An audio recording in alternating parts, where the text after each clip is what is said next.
श्रीशैलेशया पात्रं धीभक्त्यादिगुणानं यतीन्द्रगुणं वन्दे रमजामातरं मुनिं लक्ष्मीनाथसमारम्भां नाथयामुनमध्यमामस्मदाचार्यपर्यन्तां वन्दे गुरुपरम्परां यो नित्यमच्युतपदाम्बुजग्मुरुक्मव्यामोहतराय मेने अस्मद्गुरोः भगवतो दयैकसिन्धोः रामानुजस्य चरणौ शरणं प्रपद्ये मातापिता युवदत्तनया विभूतिः सर्वं यदेव नियमेन मदन्वयानामाद्यस्य न कुलपते गुलाविरामम् श्रीमत्तदङ्घ्रिकुलं प्रणमामि मूर्ध्ना भूतं धनश्च महदाह्वयपट्टनाद श्रीभक्तिसारकुलशेखरयोगिवाहान् भक्ताङ्घ्रिरेणुवरकालयतीन्द्रमित्रान् श्रीमत्परान् कृतमणिं प्रणतोऽस्मि नित्यं तत्त्वेन यश्चिदधि सदस्वभावः भोगापवर्गददुपाय गतिरुदारः तं दर्शयन् रमिमीतपुराणरत्नं तस्मै नमो मुनिवराय पराशराय हंसैः षड्भिः समाकीर्णं नङ्गैर्वेदमिवापरम् पुराणं वैष्णवं चक्रे यस्तं वन्दे पराशरं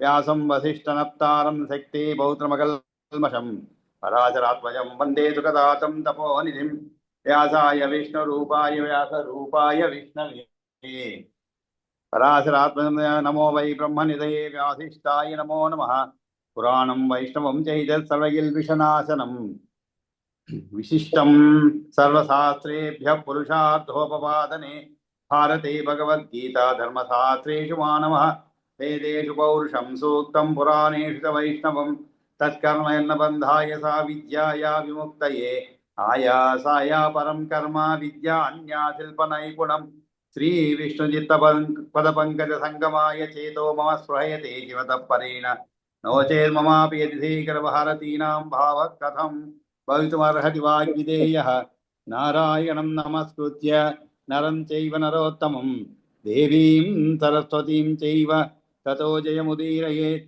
शान्ताकारं भुजगशयनं पद्मनाभं सुरेशं विश्वाकारं गगनसदृशं मेघवर्णं शुभाङ्गं लक्ष्मीकान्तं कमलनयनं योगिरुध्यानगम्यं वन्दे विष्णुं भवभयहरं सर्वलोकैकनाथं सशङ्खचक्रं सकिरीटकुण्डलं सपीतवस्त्रं तरसीरुहेक्षणं सहारवक्षस्थलशोभिकौस्तुभं नमामि विष्णुं శిరసా చతుర్భుజం. మనం 28వ తారీఖు చదువుకున్నాం అనమాట. ఆ తర్వాత కొంచెం విరామం వచ్చింది కాబట్టి మళ్ళీ ఈరోజు మనం ప్రారంభిద్దాము.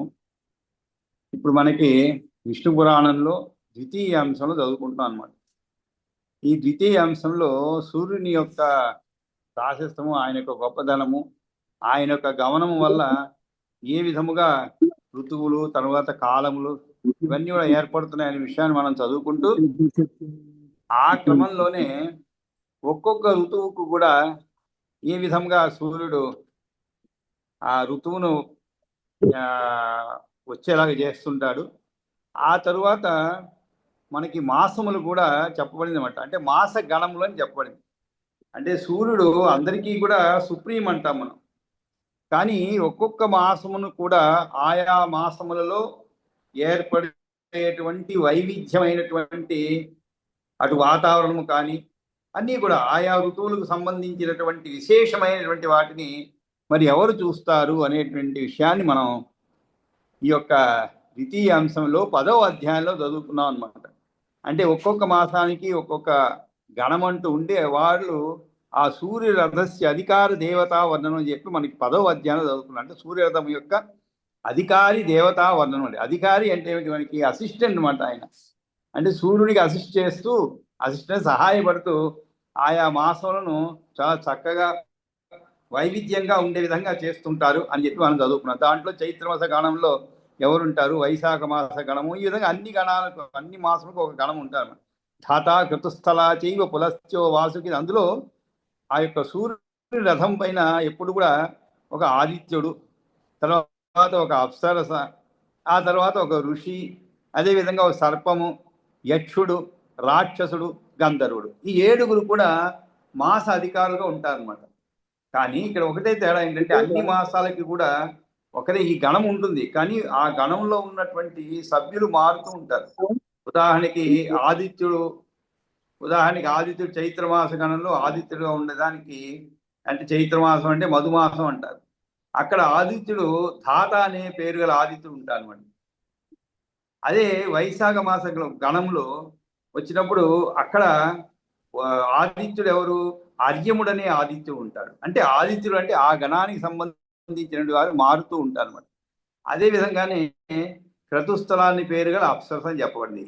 ఏ నెలలో? చైత్ర మాస గణంలో. ఇక్కడ కూడా వైశాఖ మాసంలో కూడా ఈ గణంలో ఒక అప్సరస ఉంది, కానీ ఆమె పేరు పుంజిక స్థల. ఈ విధంగా ఒక్కొక్క మాసానికి కూడా ప్రత్యేకమైనటువంటి వైవిధ్యమైనటువంటి గణములు ఉంటారని చెప్పి ఇవన్నీ కూడా వీరందరూ కూడా వారి వారి అంటే సూర్యుని యొక్క శక్తిని వారిలో ఉంచబడుతుంది అనమాట. అందువలన వారందరూ కూడా తమ తమ విధులను నిర్వహిస్తూ ఆయా ఋతువులు ఆయా మాసములకు సంబంధించిన విషయాలన్నీ కూడా చూస్తూ ఉంటారు అని చెప్పి అన్ని మాసములకు చెప్పబడింది. చైత్రము, వైశాఖము, జ్యేష్టము, ఆషాఢము, శ్రావణము, భాద్రపదం, ఆశ్వీజ మాసం, కార్తీకం, మార్గశిరం, అన్ని మాసాలకి కూడా అనమాట. మాఘ మాసానికి కూడా చెప్పండి. ఆ తర్వాత పాల్గొన మాసం. ఇవన్నీ విన్న తర్వాత ఇప్పుడు ఈయనకి సందేహం వస్తుందన్నమాట. అంతేకాదు ఆ సూర్యుని రథం యొక్క ముందు ఈ 12 మాసాల్లో 7 చొప్పున విష్ణు శక్తిచే వృద్ధి పొందబడిన వారి సవితృ మండలంలో నివసిస్తారు అని చెప్పబడింది. మాసేషు ఏతేషు అంటే ఈ నెలలందు మైత్రేయ వసంతి ఏతేదు సప్తకాహ. వసంతి అంటే ఉంటారని అర్థం. వసంతి ఏతేషు సప్తకాహ అంటే 7 మంది అని. అంటే 7 మంది ఉంటారు. సవితుర్మండలే బ్రహ్మన్ విష్ణు శక్తి ఉపబృంహిత అని చెప్పండి. అంటే వీరికి మరి శక్తి ఎక్కడి నుంచి వస్తుంది ఆ పనులు చేయడానికి? అది కూడా ఆ సూర్యుడి చేతనే ఆ యొక్క శక్తి కూడా ఇవ్వబడుతుంది అనమాట. ఈ 7 విష్ణు శక్తిచే, సూర్యుడు అంటే ఇక్కడ విష్ణు శక్తి అనమాట. ఆ విష్ణు శక్తిచే వృద్ధి పొందించబడిన వారి సవితృ మండలంలో నివసిస్తారని చెప్పి, అంతేకాకుండా మునీశ్వరులు సూర్య భగవాన్ని స్తోత్రం చేస్తూ ఉంటారు. స్తువంతి మునయ సూర్యం, స్తువంతి మునయ సూర్యం గంధర్వై గీయతే పురః. గంధర్వై అంటే గంధర్వులు గానం చేస్తూ ఉంటారు. నృత్యంతి అప్సరసలు నృత్యం చేస్తారు. యాంతి సూర్యస్య అను నిశాచరాః. సూర్యస్య అను నిశాచరాః. నిశాచరులు అంటే రాక్షసులు. సూర్యస్య అను అంటే ఏమిటి? సూర్యుని అనుసరించి పోతూ ఉంటారు. ఎవరు? రాక్షసులు. అంటే ఆయన బాడీ గార్డ్స్ అనమాట వీళ్ళు. ఆ విధంగా రథం ముందుకు పోతూ ఉంటుంది. ఆ నాగులు సూర్యరథాన్ని మోస్తారు, యక్షులు పగ్గాలు పట్టుకుంటారు. అదేవిధంగా వాలకిల్లులు ఆయన చుట్టూ కూర్చుండి ఉంటారు. వహంతి పన్నగా యక్షై క్రియతే అభీషు సంగ్రహ వాలకిల్యా తథైవ ఏనం పరివార్య సమాసతే. ఈ విధంగా మునిశ్రేష్ఠ సూర్యమండలంలో భిన్న భిన్న మాసాల్లో ఇటు భిన్న భిన్న సప్తగణము తమ సమయంలో చలికి, వేడికి, వారి వృష్టికి కారణమవుతుంది. వారి అంటే నీరండి. వారి వృష్టి అంటే ఏమిటి? నీటి యొక్క రాకను, అంటే పైనుంచి నీళ్లు వస్తూ పడుతూ ఉంటుంది మనకి వర్షాకాలంలో కానీ ఏ కాలంలో. ఆ దానికి కారణం అవుతూ ఉంటారు చలికి, వేడికి. సో అయం సప్తగణ సూర్యమండలే ముని సప్తమ హిమ ఉష్ణ వారి వృష్ణీనాం హేతుత్వే సమయం గత. హేతుత్వే అంటే దానికి కారణం అవుతూ ఉంటారని చెప్పి యొక్క పరాశరుడికి ఆయన చెప్తారనమాట. అప్పుడు పరాశర మహర్షి చెప్తారు ఎవరికి? మైత్రేయుడికి. ఇదంతా విన్న తర్వాత మైత్రేయుడికి సందేహం వస్తుందన్నమాట. ఏమిటంటే, నీవు రవిమండలంలో ఉన్న 7 గురించి వివరించి ఆ సప్తగణమే చలికి ఎండకు కారణం చెప్పగా నేను విన్నాను. మరి అలాంటప్పుడు ఈ గంధర్వులు, ఉరగులు, రాక్షసులు, వాలకిల్లాది మునీసులు, అదేవిధంగా అప్సరసులు వారు చేసే పనుల గురించి కూడా తెలియజేశావు. అంతా బాగానే ఉంది. యక్షుల కృత్యాలను కూడా వివరించావు. మరి విష్ణుశక్తిని ధరించిన సూర్యరథాన్ని అధిష్ఠించిన సప్తవిధ గణ కృత్యాలన్నీ కూడా తెలియజేశావు. సప్తవిధ గణ కృత్యాలు అన్నీ కూడా తెలియజేశావు. కానీ మునీశ్వర, ఇక్కడ ఆదిత్యుని కర్మ వ్యాపారాన్ని గురించి నీవు నాకు చెప్పలేదు అని చెప్పి అడుగుతాడు. అంటే ఏమిటి? సప్తగణమే నీటికి, మంచుకు, వేడికి, వృష్టి కారణమైతే ఇంకా రవి వల్ల అంటే సూర్యుడి వల్ల ఏమి ప్రయోజనం ఉన్నట్లు? సూర్యుని వల్ల వర్షం కురుస్తుందంటారు కదా. ఇవన్నీ కూడా మనకు వచ్చే సందేహాలే అనమాట. ఇది చెప్పుకున్నాం మనం ఈ సర్గ. ఇది 11వ సర్గలో వస్తుంది. అంటే ఏమిటి? అన్ని కూడా వాళ్ళు చేసేస్తే ఇక ఈయనేం చేస్తారు సూర్యుడు అనేటువంటి సందేహం వస్తుందన్నమాట. ఎందుకంటే సప్తగణమే నీటికి, మంచుకి, వేడికి కారణం అని చెప్పి చివరి శ్లోకంలో చెప్పబడింది. సో అయం సప్తగణ సూర్యమండలే ముని సప్తమ హిమ ఉష్ణ వారి వృష్ణీనాం హేతుత్వే అని చెప్పబడింది కదా. మరి దానికి వారే కారణమైనప్పుడు మరి సూర్యుడు వర్షం కురిపిస్తాడు అంటారు. మనం కూడా అదే అనుకుంటాం కదా, సూర్యుని వల్ల వర్షం కురుస్తుంది అంటుంటారు. ఎందుకంటే సూర్యుడు ఆ యొక్క నీటిని గ్రహించి దాన్ని మళ్ళా వర్షాకాలంలో వదిలిపెడుతుంటారు మనం అనుకుంటాం. మరి ఇప్పుడు సూర్యుడు ఉదయించాడు, ఆకాశంలో మధ్యలో ఉన్నాడు, అస్తమించాడు అని జనులు అంటారు కదా. సూర్యుని సప్తగణమే వృష్ట్యాది సమగతుల కర్మలకు కారణమైతే జనవాక్యానికి అర్థమేముంది అంటే, ఇది ఎట్లాగంటే ఇంటి పెద్ద అన్నీ చేస్తాడు అంటున్నాం, కానీ ఇంటి పెద్ద అన్నీ చేస్తాడా? చేయలేడు. ఆ ఇంటి పెద్ద ఏం చేస్తారు, కింద ఒక్కొక్కరికి ఒక్కొక్క డిపార్ట్మెంట్. మన ఇంట్లో అనుకోండి, ఉదాహరణకి అలా ఏ పనులు ఎవరు చేయాలని కూడా నిర్ణయం చేసుకుంటాం. ఉదాహరణకి 5, 6 కోడలు ఉన్నారనుకోండి ఒక అత్తగారికి, మరి అత్తగారి పని ఇంకా సులభం అయిపోతుంది. ఒక్కొక్క కోడల్ని పిలిచి "ఇదిగో నువ్వు వంట చేయాలి, ఈరోజు సోమవారం నువ్వు వంట" అంటే ఉదాహరణకి అర్థం చేసుకుని చెప్తున్నానండి.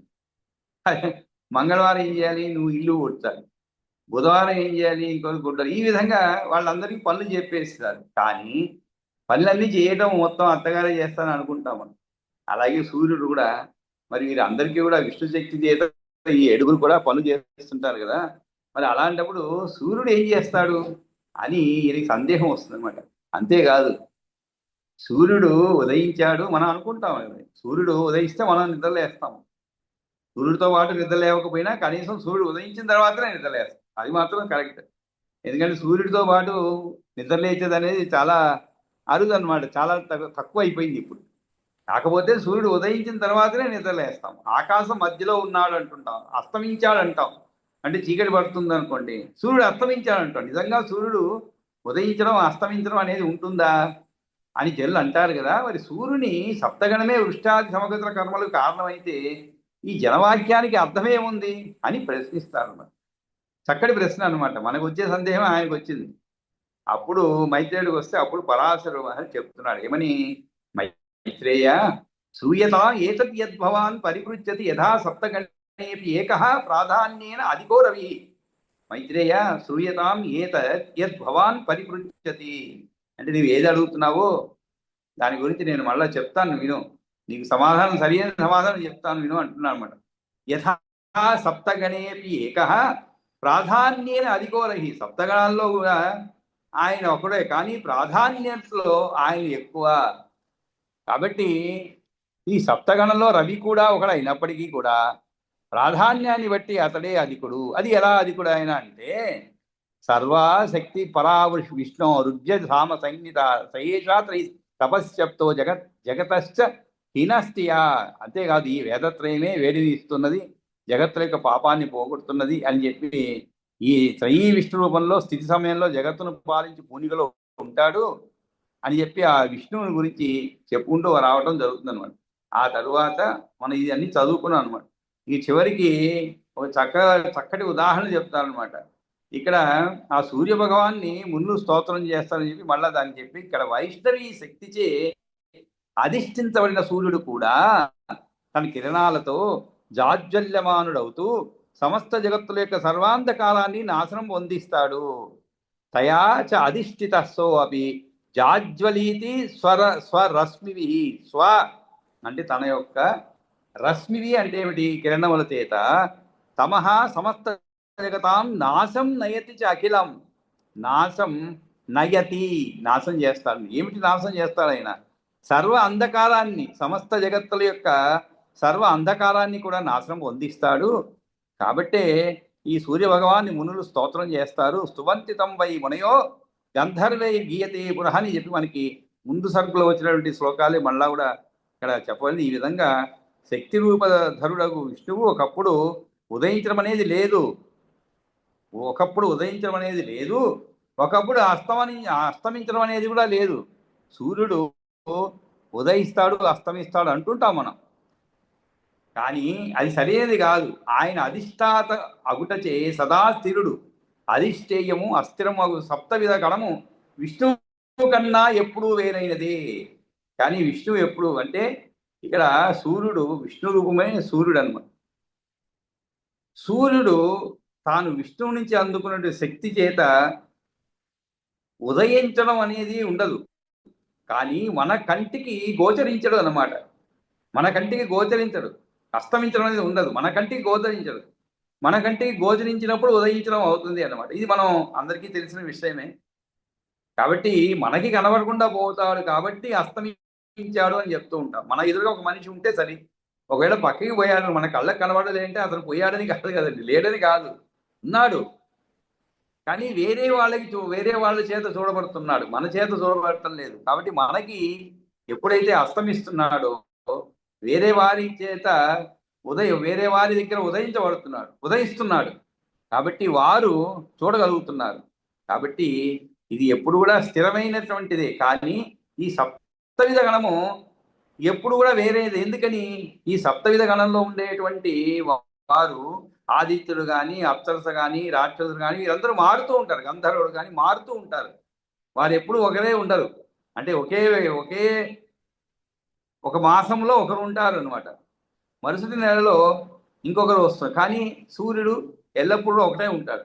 కాబట్టే ఆఫీసులో కూడా మేనేజర్ మారకపోవచ్చు, కింది వాళ్ళు మారుతూ ఉంటారు, డిపార్ట్మెంట్ మారుతూ ఉండొచ్చు. ఒకవేళ లేదు, మేనేజర్ మాత్రం ఆయనే ఉంటాడు, కూర్చో ఉంటాడు. మిగిలిన వాళ్ళు మారుతూ ఉంటారు. ఒకరికి ట్రాన్స్ఫర్ వస్తుంది, వేరే వెళ్ళిపోతుంటారు, ఇంకొకరు వస్తూ ఉంటారు. ఈ విధంగా సూర్యుడు అనేది ఎప్పుడో ఉంటుంది. అందుకే స్తంభంలో ఉన్న అద్దం దగ్గరకు ఎదురుగా వీళ్ళు వాడే అందు ప్రతిబింబ దర్శనాన్ని పొంది దానితో సంబంధం కలిగి ఉంటాడు అని చెప్పి ఒక చక్కటి ఉదాహరణ చెప్తున్నాడు. స్తంభస్థ దర్పణస్యేవ యో అయం ఆసన్నతాం గత. ఆసన్నతాం అంటే ఏమిటి? దగ్గరకు పోవడం. స్తంభస్థ దర్పణస్యైవ, దర్పణం అంటే అర్థం అన్నమాట. స్తంభస్థ అంటే స్తంభములో, స్థ అంటే ఉన్న, దర్పణస్యైవ అద్దం దగ్గరగా వెళ్ళు వాడే అందు ప్రతిబింబ దర్శనాన్ని పొంది ఛాయా దర్శన సంయోగం, ప్రతిబింబ దర్శనాన్ని పొంది దానితో సంబంధం కలిగి ఉంటాడు. అదే విధంగానే ఏవం సా వైష్ణవీ శక్తి నైవ అపైతితో ద్విజ మాసానుమాసం భాస్వంతం అధ్యాస్తే తత్ర సంస్థితం. ఆ విధంగానే అదే తీరుగా మాసం తర్వాత మాసం అక్కడికి వచ్చే భాస్కరునికి అధిష్టాత్రి అయి నిలిచి ఉంటుంది. కానీ ఆ వైష్ణవీ శక్తి అక్కడి నుంచి తొలగదు అనేటువంటి విషయాన్ని తెలివి చివరికి నిజోత్తమ కృష్ణపక్షం చివర ఇక్కడ ఇంకో విషయం చెప్తారనమాట. సుషుమ్న అనే సూర్యకాంతి ద్వారా చంద్రుడు తృప్తి పొందుతాడనమాట. ఇంకొక మనకి తెలియని ఒక విషయం, తమాష విషయం చెప్తాడు ఇక్కడ. ఏమంటే పితృదేవ మనుష్యాదీన్ ఆప్యాయన్ ప్రభు పరివర్త్యహోరాత్ర కారణం ద్వైతాదిజ. అంతేకాదు, ద్విజశ్రేష్ఠ పగలు రాత్రి ఏర్పాటుకు కారణభూతుడైనటువంటి సూర్యభగవానుడు పితరులను, దేవతలను, మనుష్యులను ఉన్న వారిని ఎల్లప్పుడూ తృప్తిపరుస్తూ తిరుగుతూ ఉంటాడు. అంతేకాదు సుధామయుడైన చంద్రుడు కృష్ణపక్షంలో అంటే రోజుకు ఒక కళ చొప్పున దేవతల చేతి త్రాగబడతాడు అనమాట. సుషమ్న అనే సూర్యకాంతి ద్వారా చంద్రుడు తృప్తి పొందుతాడు. అటువంటి ఆ చంద్రుడిలో ఉన్నటువంటి కాంతిని ఒక కళ చొప్పున ఒకరోజు కృష్ణపక్షంలో, అంటే మనందరికీ తెలుసు కదండి, కృష్ణపక్షంలో చంద్రుడు తన యొక్క ప్రకాశాన్ని కోల్పోతూ ఉంటాడు, క్షీణించిపోతూ ఉంటాడు కృష్ణపక్షం. అంటే ఏమిటి? మళ్ళీ అమావాస్య వచ్చేటప్పటికి పూర్తిగా కోల్పోతాడు. తర్వాత మళ్ళా పౌర్ణమి వైపు పోతూ ఉంటే, శుక్లపక్షం వైపు పోతూ ఉంటే మళ్ళా రోజు రోజుకి కూడా ప్రకాశవంతుడు అవుతూ ఉంటాడు అనమాట. అది శుక్లపక్షంలో జరిగేటువంటి. కాబట్టి ఇక్కడ దాన్ని ఏం చెప్తున్నారు? కృష్ణపక్షంలో ఏమవుతుంది మరి? ఆయనకి ఒక కళ చొప్పున దేవతలచే త్రాగబడతాడంట. కాబట్టే మనకి ఒక్కొక్క కళ చొప్పున కరిగిపోతూ ఉంటాడు చంద్రుడు. ఆ తర్వాత ఏమవుతుంది? కృష్ణపక్షం చివరిలో దేవతలు స్వీకరించిన పిమ్మట మిగిలిన 2 కళలుగా చంద్రుని, అంటే చతుర్దశి తరువాత పితరులు గ్రహిస్తారు. చతుర్దశి తర్వాత, ఇక చతుర్దశి తర్వాత ఏముందండి? 2 రోజులే, చతుర్దశి అమావాస్య. కాబట్టి ఆ విధంగా సూర్యుని వల్ల తృప్తి అవుతుంది. సూర్యుడు తన కిరణాల ద్వారా భూమి నుండి గ్రహించినట్టు ఉదకాలను, అంటే నీటిని భూతకోటి పోషణం కోసం, సస్యాలు పెరగడం కోసం తిరిగి విడుస్తాడు. అదే విషయాన్ని మళ్ళా ఇక్కడ చెప్పాడు. ఆదత్తే రశ్మిభిర్యస్తు క్షితి సంస్థం రసం రవి తం ఉత్సృజతి భూతానాం పుష్టి అర్థం సస్య వృద్ధయే. పుష్టి అర్థం అంటే ఏంటి? పెరుగుదల కోసం, వృద్ధి చెందడం కోసం. సస్య వృద్ధయే, అంతేకాదు సస్యాలు పెరగడం కోసం కూడా. సూర్యుడు లేకపోతే ఏమి లేదు కదండి, అది మన అందరికీ తెలిసిన విషయం. ఆ సూర్యకిరణాలు ఉంటేనే అక్కడ కిరణజన సంయోగ క్రియ అనేది జరుగుతుంది అనమాట. అప్పుడే దాని వలనే పత్రములు, పండ్లు అవన్నీ ఏర్పడుతూ ఉంటాయి అన్నమాట. దానికి సూర్యుడు అవసరం. ఆ సమయంలోనే ఈ వాతావరణంలో ఉన్నటువంటి కార్బన్ డైఆక్సైడ్ అనేది తీసుకొని దాన్ని తీసుకొని ఆక్సిజన్ని వదిలిపెడుతూ ఉంటుందండి. ఆక్సిజన్ వదిలిపెడుతున్నమాట వృక్షములు. అందుకనే మన వాళ్ళు రాత్రి వేళల్లో చెట్ల కింద పడుకోవద్దు అంటుంటారు. దానికి కారణం ఇదేనండి. చెట్ల కింద పడుకుంటే ఏమవుతుందంటే పగటి పూట అవి అంటే ఇది సైన్స్ ప్రకారము పగటి పూట ఈ కార్బన్ డైఆక్సైడ్ తీసుకుంటుంది అనమాట. తీసుకొని అది కిరణజన్య సంయోగ క్రియ అనేటువంటి ఒక కెమికల్ రియాక్షన్ జరుగుతూ ఉంటుంది. అప్పుడు ఆక్సిజన్ వదిలిపెడుతుంటుంది. మనం చెట్టు కింద పడుకున్నాం పగటి పూట చాలా హాయిగా ఆ యొక్క ప్రాణవాయువుని పీల్చుకుంటాం. ఆక్సిజన్ అంటే ప్రాణవాయువే కదండి. మన శరీరంలో ఉండేటువంటి పంచ ప్రాణాలు అంటుంటాం. ఇది ఈ ప్రాణవాయు ఆక్సిజన్ లేకుంటే అసలు మన శరీరం నిలవదు. అంటే మనం జీవించి ఉండలేమన్నమాట. కాబట్టి దాన్ని పుష్కలంగా తీసుకోగలుగుతాం. అందుకే హాయిగా మంచం వేసుకొని ఏ చెట్టు కింద పడుకొని నిద్రపోయాను, మంచి నిద్ర పడుతుంది. కానీ రాత్రి పూట కార్బన్ డైఆక్సైడ్ని వదులుతుందన్నమాట. కాబట్టి రాత్రి వేళలో పడుకోకూడదని చెప్పి మనం పెద్దవాళ్ళు చెప్తూ ఉంటారు. ఇది సైన్స్ ప్రకారంగా ఇది అన్నమాట కారణం.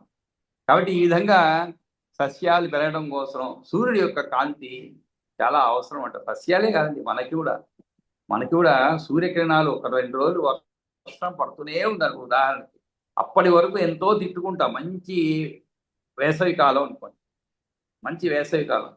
తెల్లవారు అసలు మీరు లేవక ముందే మీరు 5:30కి లేస్తే 4:30కే సూర్యోదయం అయిపోయింది. మీరు 4:30 లేస్తే 4:15కే సూర్యోదయం అయిపోయింది. ఈ విధంగా మీరు లేచేటప్పటికే సూర్యుడు నేను ఉన్నాను ప్రత్యక్షం అవుతుంటాను అనమాట. ఇంకా సూర్య తాపం అనేది చాలా తీవ్రంగా ఉంటుంది. అలాంటి సమయంలో ఒక 2 రోజులు ముసురు బట్టి వర్షం పడుతూనే ఉందనుకో ఉదాహరణకి. ఇప్పుడు ఏమవుతుంది మనకి 3వ రోజు ఏ సూర్యుడిని అయితే మనం చాలా తిట్టుకున్నామో, అబ్బా చాలా చీదరగా ఉంది, అయ్యో ఇంత వేడా అని, అదే సూర్యుడిని అబ్బా మళ్ళా ఎప్పుడు కనిపిస్తాడో అనిపిస్తుంది. ఇంట్లో బట్టలు ఎండవు, ఇల్లంతా ఒక చిట్చిట్లా ఉంటుంది. బయట పోయి వచ్చిన వాళ్ళు లోపలికి వస్తూ ఉంటే ఇంకా ఇల్లంతా మీరు ఎన్నిసార్లు శుభ్రం చేసుకున్నా నాశనం అవుతుంది, బురద. ఇంకా అప్పటి 2 రోజుల తర్వాత 3వ రోజు నుంచి మీకు అనిపిస్తుంది అయ్యో సూర్యుడు కనబడితే బాగుండే. కాబట్టి సూర్యుడిని ఆ విధంగా అన్ని విధాలా కూడా మనకి ఈ భూతకోటి పోషణ సస్యాలు అంతేకాదండి, మన శరీరానికి కావలసినటువంటి కొన్ని విటమిన్స్ కూడా లభ్యమవుతాయి. దానివల్ల మనం ఆరోగ్యంగా ఉండగలుగుతాం. అంతేకాదు మన శరీరంలో ఈ తెల్లటి అంటే శరీరం పాలిపోవడము, అలా చర్మము అలాంటివి ఏవి జరగకుండా సూర్యకాంతిలో మనం కొంతసేపు ఉండాలన్నమాట రోజు ఎండలో. కానీ దురదృష్టవశాత్తు మనం ఆ లగ్జరీ అంటాం అది కోల్పోతున్నాం అనమాట. సూర్యరశ్మి తగిలితేనే వాడిపోతున్నాం. 5 నిమిషాలు మనం బయట నిలవలేకపోతున్నాం, బయట పోవలేకపోతున్నాం. అనేక కారణాలు ఉండొచ్చు. అయినా కూడా దాంట్లో ఈ యొక్క మన యొక్క అలవాటు కూడా మారిపోయి దీనివల్ల సూర్యకిరణం పడతాయి. తర్వాత అర్కుడు ఆ విధంగా, అర్కుడు అంటే సూర్యుడు పక్ష తృప్తింతు దేవానాం పితॄణాం చైవ మాసికీం సస్వత్ తృప్తించ మత్యానాం సస్వత్ తృప్తి అన్నారు. సస్వత్ అంటే ఏమిటి? నిరంతరం అండి. సస్వత్ అని నిరంతరం మనుష్యులకు నిరంతర తృప్తిని కలిగిస్తున్నాడు. సస్వత్ తృప్తించ మత్యానాం, మత్య అంటే మనుష్యులు, మత్యానం అంటే మనుష్యులకు. ఎవరు? మైత్రేయ అర్కః, ఓ మైత్రేయుడా, అర్కః అంటే సూర్యుడు, ప్రయచ్చతి అంటే కలిగిస్తున్నాడు. పక్ష తృప్తింతు దేవానాం పితॄణాం చైవ మాసికీం సత్వత్ తృప్తించ మత్యానాం మైత్రేయ అర్క ప్రయచ్చతి అని చెప్పి 11వ అధ్యాయంలో మనం చదువుకున్నామంట. ఈ విధంగా ఈ సూర్యుడికి వర్షాలు ఎలా ఏర్పడుతుంది ఏమిటి అనేటువంటి విషయాన్ని దినదినము కూడా మనుషుల ఆహారాన్ని కోరుకుంటున్నారు. అర్ధమాసనకు ఒకసారి దేవతలు, ఇంక నెల చివరిలో పితరుల ఆహారాన్ని కోరుకుంటున్నారు. కనుకనే అమావాస్య నాడు పితృదేవతల గురించి తర్పణాలను చేస్తున్నారు అని చెప్పి ఇవన్నీ కూడా అప్పుడు ఆ తర్వాత మనం 12వ అధ్యాయానికి వద్దామండి ఈరోజు. ఎందుకంటే ఈ మధ్య గ్యాప్ అంటే మనకి సెలవులు వచ్చేందువల్ల కాస్త సడన్గా ఉన్నట్టుండి మనం ఈ చంద్రాది గ్రహ వర్ణనం అంటే కొద్దిగా ఇబ్బందిగా ఉంటుందని చెప్పి కొంత సమయం దానికి కేటాయించడం జరిగింది అనమాట. అంటే మనకి బ్యాక్గ్రౌండ్ ఒకసారి చదువుకుంటే ఇంకా చాలా చక్కగా ఉంటుంది. సరే, మనం 12వ అధ్యాయానికి వద్దామండి. దీంట్లో చంద్రాది గ్రహ వర్ణనం అంటే చంద్రుడు మన గ్రహాల యొక్క వర్ణన అన్నమాట. శ్రీ పరాశరవాచ రథస్త్రిచక్ర సోమస్య కుందాభాత్తస్యవాదినః వామ దక్షిణతో యుక్త దశతేన చరత్యసౌ రథస్త్రిచక్రః సోమస్య కుందాభాస్తస్య వాదినః వామదక్షిణతో యుక్త దశతేన చరత్యసౌ వీథ్యాస్త్రయాని వృక్షాణి ధ్రువాధారేణ వేగినా హ్రాసవృద్ధిక్రమస్తస్య రశ్మీనాం సవితుర్యథా అర్కస్యేవ హి తస్యా స్వాహ సకృద్యుక్తా వహంతి తే కల్పమేకం మునిశ్రేష్ఠ వారి గర్భసముద్భవా అర్కస్యేవ హి తస్యా స్వాహ సకృద్యుక్తా వహంతి తే కల్పమేకం మునిశ్రేష్ఠ వారి గర్భసముద్భవా క్షీణం పీతం సురై సోమమాప్యాయయతి దీప్తిమాన్ మైత్రేయైకకలం సంతం రశ్మినేకేన భాస్కర క్షీణం పీతం సురైః సోమమాప్యాయయతి దీప్తిమాన్ మైత్రేయైకకలం సంతం రశ్మినైకేన భాస్కర క్రమేణ येन पीतो असौ देवै तेन निशाकरम् आप्यायत्यनुदिनं भास्करो वारितस्करः क्रमेण येन पीतो असौ देवैः तेन निशाकरम् आप्यायत्यनुदिनं भास्करो वारितस्करः संभृतं च अर्थमासेन तत्सोमस्तं सुधामृतं पिबन्ति देवा मैत्रेय सुधाहोरायतो अमरा त्रयं त्रिंशत्सहस्राणि त्रयस्त्रिंशत्शतानि च त्रयस्त्रिंशत्सहस्राणि त्रयस्त्रिंशत्शतानि च त्रयस्त्रिंशतता देवा पिबन्ति क्षणदाकरम् कलाद्वयावशिष्टस्तु प्रविष्टः सूर्यमण्डलम् अमाख्यरश्मौ वसति अमावास्या ततः स्मृता अप्सु तस्मिन् अहोरात्रे पूर्वं वसति चन्द्रमाः ततो वीरुस्तु वसति प्रयात्यर्कं ततक्रमात् छिनत्ति वीरुधो यस्तु वीरुत्तंस्ते निशाकरे पत्रं वा पातयत्येकं ब्रह्महत्यं स विन्दति शेषे पञ्चदशे भागे किञ्चित् शिष्टे कलात्मके अपराह्ने पितृगणा जघन्यं पर्युपासते पिबन्ति द्विकलाकारं शिष्टा तस्य कलातुया पिबन्ति द्विकलाकारं शिष्टा तस्य कलातुया सुधामृतमयी पुण्या तामिन्दोः पितरो मुने निःसृतं तदमावास्यां गवस्तिभिः सुधामृतम् मा संतृप्तिमवापाग्र्यां पितरः सन्ति निवृताः सौम्या बर्हिषदश्चैव अग्निश्वात्ताश्च ते त्रिधा एवं देवांसिते पक्षे कृष्णपक्षे तथा पितॄन् एवं देवांसिते पक्षे कृष्णपक्षे तथा पितॄन् वीरुधश्च अमृतमयैः सीतैः अप्सरमानुभिः वीरुधौषधि निष्पत्य मनुष्य पशुकीटकान् आप्यायति सीतांसुः प्रकाशाह्लादनेनुतु वाव्यग्निद्रवसम्भूतो वायु अग्निद्रवसम्भूतो रथश्चन्द्रसुतस्य च विसङ्गैः तुरगैर्युक्तः सोऽष्टाभिर्वायुवेगिभिः वायु अग्निर्द्रवसम्भूतो रथश्चन्द्रसुतस्य च विसङ्गैः तुरगैर्युक्तः सोऽष्टाभिर्वायुवेगिभिः सवरूधः सानुकर्षो युक्तो भूसंभवैर्हयैः सोपासङ्गपताकस्तु शुक्रस्यापि रथो महान् सवरूदः सानुकर्षो युक्तो भूसंभवैर्हयैः सोपासङ्गपताकस्तु शुक्रस्यापि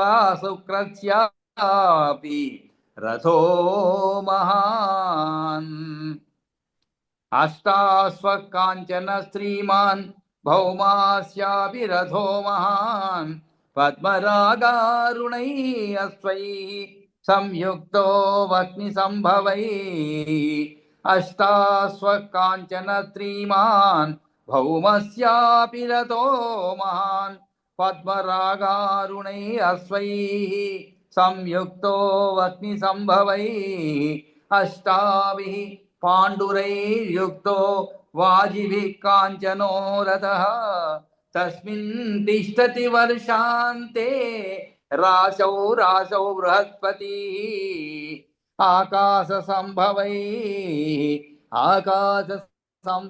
अश्वैः सबलैः स्यन्दनं युतं तमारुह्य शनैर्याति मन्दगामी शनैश्चरः आकाशसम्भवैरश्वैः सबलैः स्यन्दनं युतं तमारुह्य शनैर्याति मन्दगामी शनैश्चरः स्वर्भानो तुरगा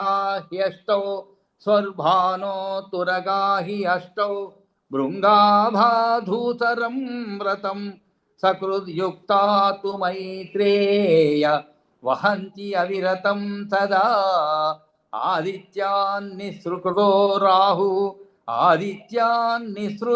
राहु सोमं गच्छति पर्वसु आदित्यमेति सोमाच्च पुनः सौरेषु पर्वसु तथा केतुरथस्याश्वा अप्यष्टौ वातरं हसः तथा केतुरथस्याश्वा अप्यष्टौ वातरं हसः पलालधूमवर्णाभ लाक्षारसनिभारुणाः एते मया ग्रहाणां वै तवाख्याता रथानव एते मया ग्रहाणां वै तवाख्याता रथानव सर्वे ध्रुवे महाभाग प्रबद्धा वायुरश्मिभिः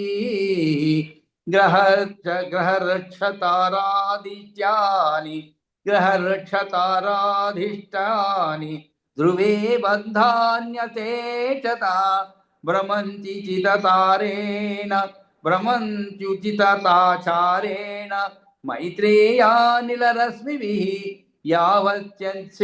यावन्त्यश्चैव ताराः तावन्तो वातरश्मयः सर्वे ध्रुवे निबद्धाते भ्रमन्तो भ्रामयन्ति तम् शैलपीडा तथा चक्रं भ्रमन्तो भ्रामयन्ति वै तथा भ्रमन्ति ज्योतिंषि वातावित्थानि सर्वतः तैलपीडा यथा चक्रं भ्रमन्तो भ्रामयन्ति वै तथा भ्रमन्ति ज्योतिंषि वातावित्थानि सर्वतः अलातचक्रवत्यान्ति वातचक्रेरितानि तु यस्मात् ज्योतिंषि वहति प्रवहस्तेन संसृतः अलातचक्रवत्यान्ति वातचक्रेरितानि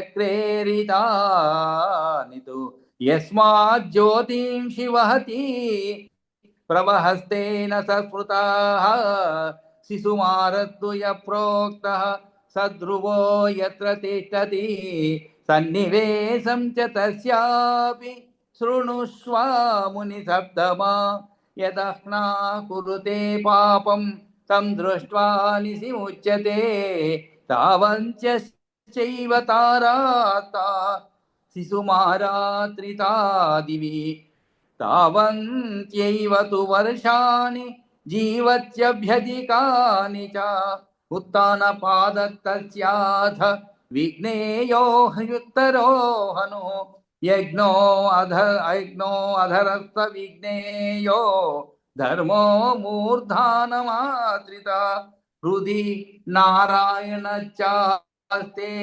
अश्विनौ पूर्वपादयो हृदि नारायणश्चास्ते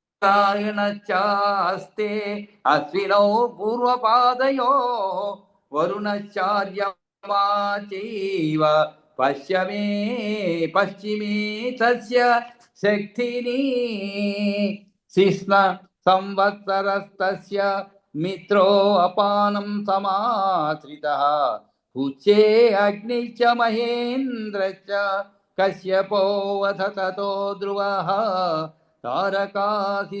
तारकासितु मारस्य नातमेति चतुष्टयम् इत्येष सन्निवेशोऽयं पृथिव्या ज्योतिषां तथा दीपानामुददीनां च पर्वतानां च कीर्ततः इत्येष सन्निवेशोऽयं पृथिव्या ज्योतिषां तथा द्वीपानाम् उददीनां च पर्वतानां च कीर्तितः वर्षाणां च नदीनां च ये च तेषु वसन्ति वै तेषां स्वरूपमाख्यातं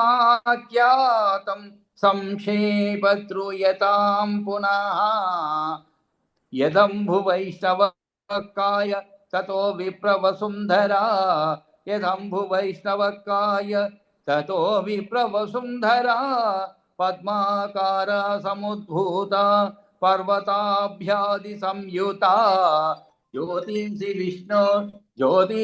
विष्णुर्भुवनानि विष्णुर्गिरयोदिसच्च ज्योतिंसि विष्णुर्भुवनानि विष्णुर्गिरयोदिसच्च नद्य समुद्रा च स एव सर्वं यदस्ति यन्नास्ति च विप्रवर्य ज्योतिंषि विष्णुर्भुवनानि विष्णुर्गिरयोदिसच्च नद्य समुद्रा च स एव सर्वं यदस्ति यन्नास्ति च विप्रवर्य ज्ञानस्वरूपो भगवान् यतो असौ विशेषमूर्तिर्न च वस्तुभूतः ज्ञानस्वरूपो भगवान् यतो वशेषमूर्तिर्न च वस्तुभूतः ततो हि शैलाब्धिधरादिवेदान् जानीहि विज्ञानविजृम्भितानि यदा तु शुद्धं निजरूपि सर्वं कर्मक्षये